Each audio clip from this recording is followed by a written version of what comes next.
So today I'm going to be testing out a wonderful little light which has been kindly sent to me by Magicshine UK, and this is called the Hori 1300.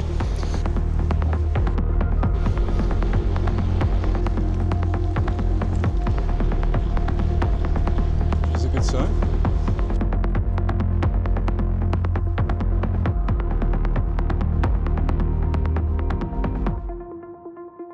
Hi everybody, welcome to today's video. I'm going to be testing out the Magicshine Hori 1300.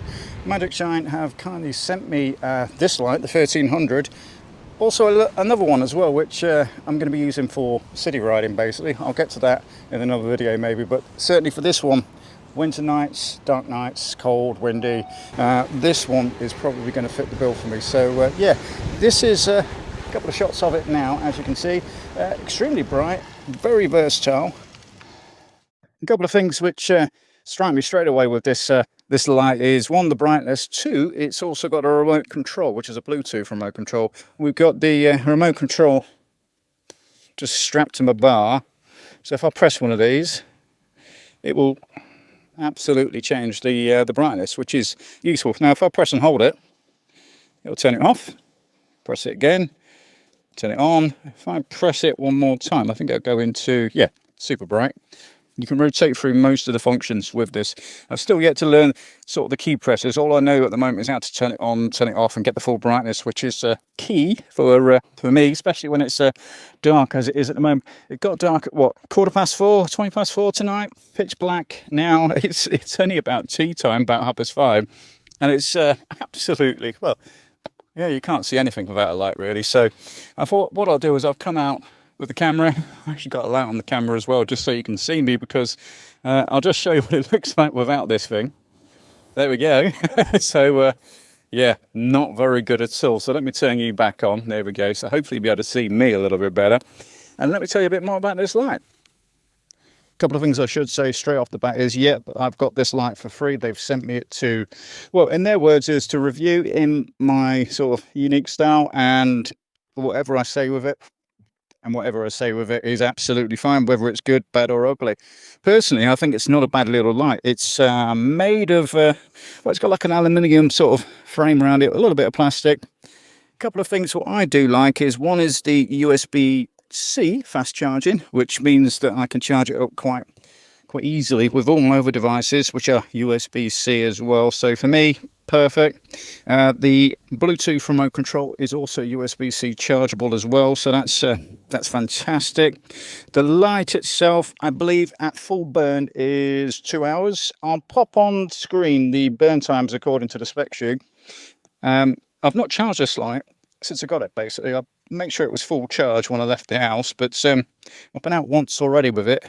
Probably spent about 45 minutes, so I would imagine we're at least half full at the moment. But other than that, though, it's a cracking little light, really. I mean, you probably can't see much because it is absolutely pitch black, and I'm not using the best camera in the world for this. But this sort of light, for me, for roads, is perfect. I've got a few other lights, of course, which are a little bit brighter. I've got one which is 3,000 lumens, but the problem with that light is you keep on getting flashed by cars.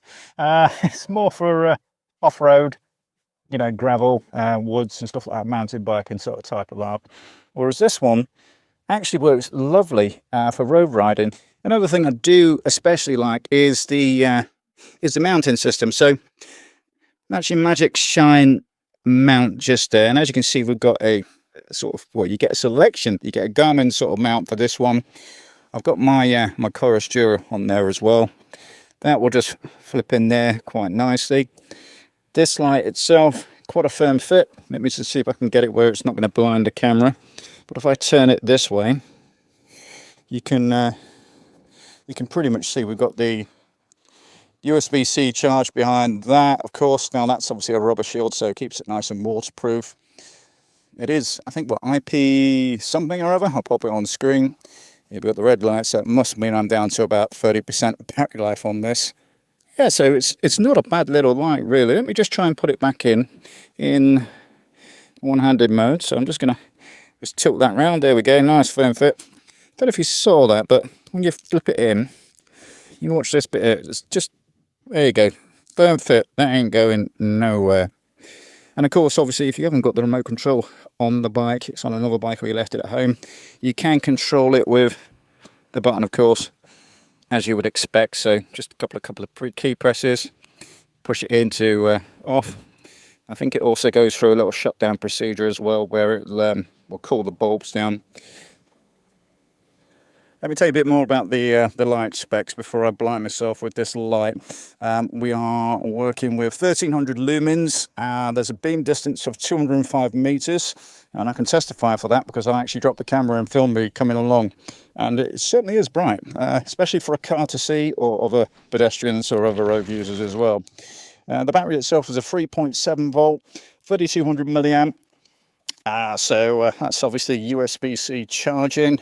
And it quotes as it takes 2 hours for a full charge, and that's a 5 volt 2 amp obviously charger as well, what can do in 2 hours, so that's not too bad. Here we go. Yeah, the waterproofing is IPX6, and the weight is 151 grams, so yeah, it's not too bad. It weighs as much as, I think it weighs as much as my Chorus Dura, actually. I think that weighs about something similar. The body itself is an aluminium alloy with plastic, obviously the sides. It's got pretty good heat dissipation as well. The price, at the moment, I've got this in US dollars, so it ranges from 70 to 90 US dollars. That translates to about 60 to 75 Great British pounds, of course. So depending on where you get the deal. I do know for previously we had the Black Friday, Cyber Monday, all that jazz. There was a lot of offers going around the internet.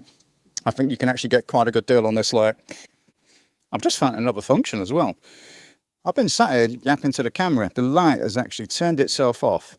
And then when I've started moving, it's turned itself back on. So there's sort of a motion detector going on in there, which means you're not going to accidentally leave the light on and run the battery dry. That is a really little handy feature. Well, there we go. That's the light itself. What are your thoughts on it? If you're in the market for a cheap winter light, it might fit the bill. It's quite bright. It's got a good burn time. The reviews I've seen all seem to be pretty okay. Anyway, if you like what you see, please do join me in like. Yeah, mate, come out underneath if you've got any questions about the light. And we'll see you in the next video. Bye bye.